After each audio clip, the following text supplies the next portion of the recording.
1952 সালে রক্ত দিয়ে লেখা হয়েছিল বাংলা ভাষার নাম।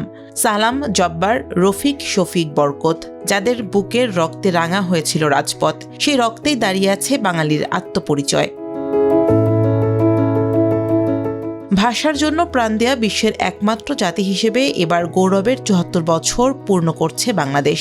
তবু প্রশ্ন থেকে যায়, আমরা কি সেই ত্যাগের মর্যাদা রাখতে পেরেছি? এতদিন পরেও ভাষা শহীদদের ফুল দিয়ে শ্রদ্ধা জানানোর জন্য নরসিংদী জেলার 773টি সরকারি প্রাথমিক বিদ্যালয়ের মধ্যে 493টিতেই নেই নিজস্ব শহীদ মিনার। ফলে অনেক শিশু ফুল হাতে দাঁড়িয়ে থাকলেও শ্রদ্ধা জানাতে পারে না জাতির সূর্য সন্তানদের প্রতি।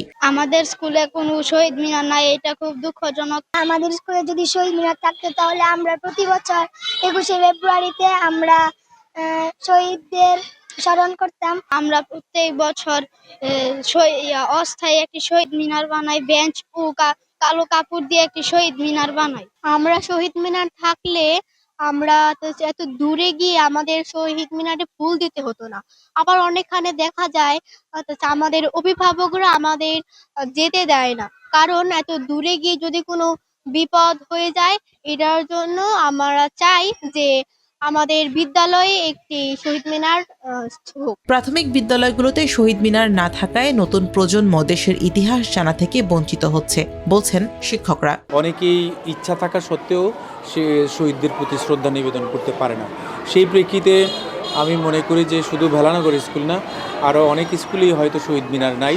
সকল স্কুলে যদি স্থায়ীভাবে শহীদ মিনার স্থাপন হয় তাহলে এই ছোট ছোট শিশুদের শহীদদের প্রতি শ্রদ্ধা জানানোটা অনেক সহজ হয় এবং এই 52 ভাষা আন্দোলন সম্পর্কে তারা অনেক বেশি জানতে পারবে। জেলা প্রশাসক বলছেন, সরকারি বরাদ্দ পেলে মাধ্যমিক ও উচ্চ মাধ্যমিক বিদ্যালয়গুলোতে শহীদ মিনার নির্মাণের ব্যবস্থা গ্রহণ করা হবে।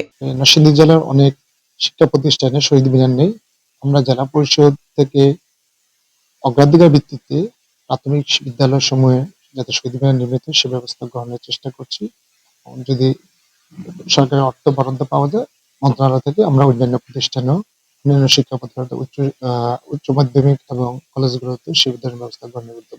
বাঙালি জাতিসত্তার ইতিহাস ধরে রাখতে শিক্ষা প্রতিষ্ঠানগুলোতে স্থায়ী শহীদ মিনার নির্মাণে নতুন সরকার পদক্ষেপ নেবে, এমনটাই প্রত্যাশা সংশ্লিষ্টদের।